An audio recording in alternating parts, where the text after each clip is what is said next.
అయ్యా, స్వామివారికి హారతి ఇవ్వండి.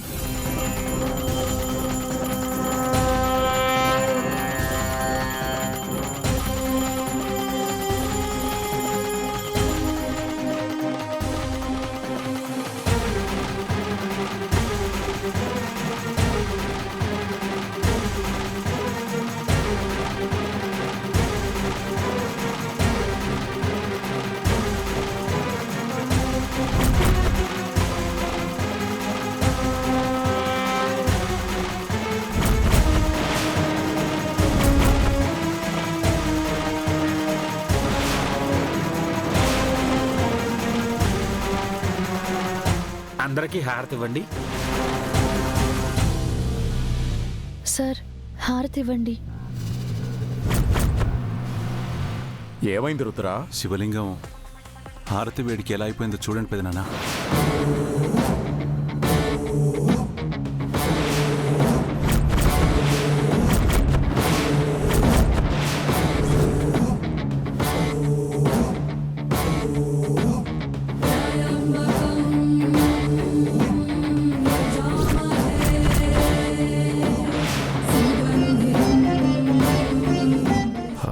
టెంపరేచర్ని బట్టి ఒక్కో మెటల్ ఒక్కోలా రియాక్ట్ అవ్వడం మామూలే కదా బావా? లేదు వీరు, మనం పూజ చేసే శివలింగం యాంటిక్. ఇలా జరిగే ఛాన్సే లేదు.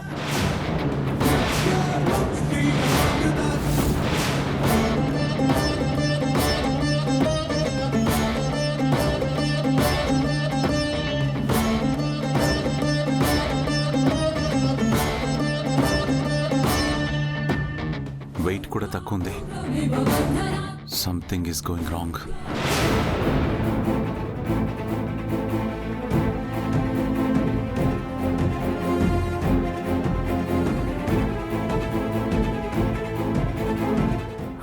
నువ్వే తీసుకొచ్చావు, మన ముందే పూజలో ఉంది.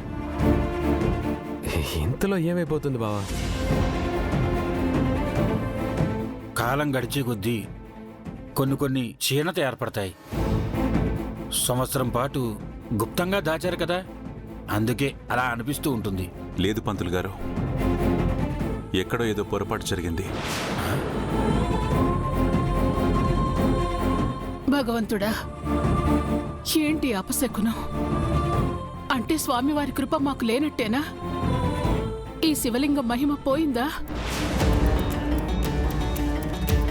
ఈ శివలింగం మన ఇంటికి దూరమైనా, దీని పట్ల ఏదైనా అపచారం జరిగినా ఇంటికి అరిష్టం, కుటుంబ వారసులకి ప్రాణ నష్టం.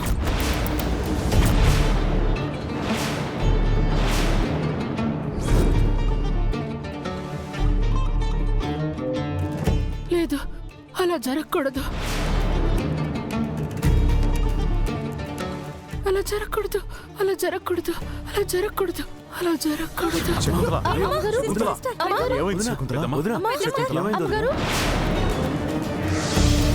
శివయ్య, ఏంటయ్యా ఈ పరీక్ష? నువ్వే ఈ కుటుంబానికి రక్ష అనుకొని నీ ఆరాధనలో తరించే వాళ్ళం మేము. మా మీద దయ చూపించు స్వామి. నువ్వున్నావనే నమ్మకాన్ని కలిగించు. నీ జాడ తెలిసేలా చెయ్యి స్వామి.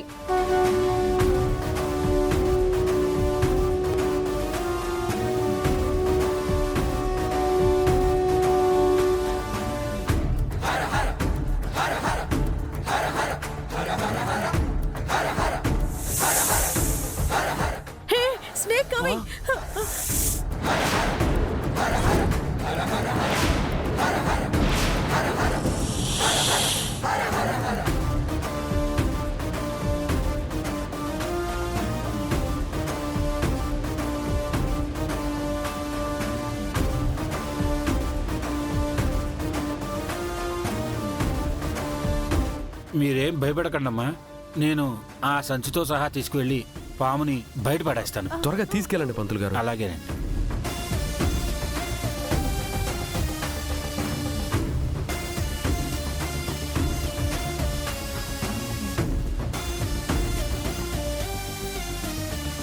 ఒక్క నిమిషం ఆగండి.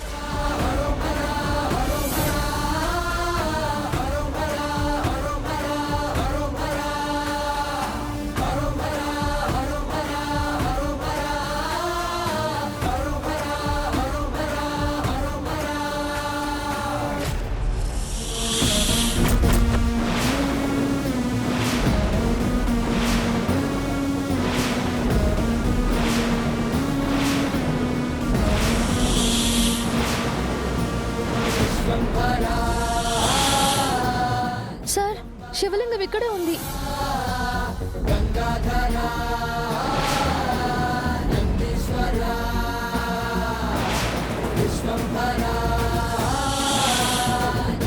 నాగరాజా, నీకు పాలు పోసిన పుణ్యానికి మా ఇంటి దైవాన్ని మాకు చూపించావా?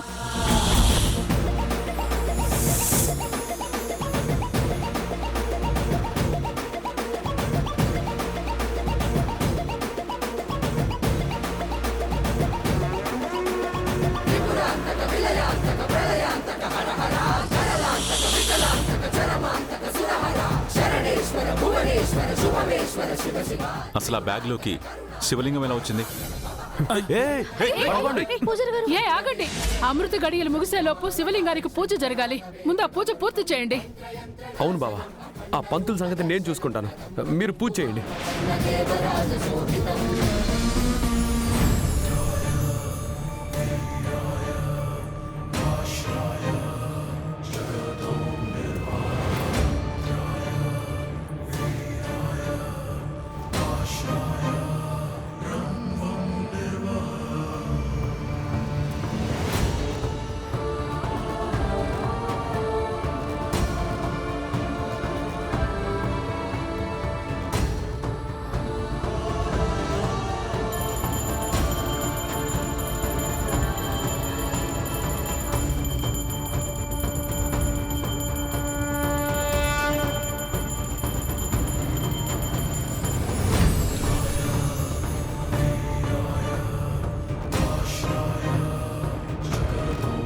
స్వామి, మా కుటుంబం మీద నీ దీవెనలు ఎప్పుడూ ఉండాలి.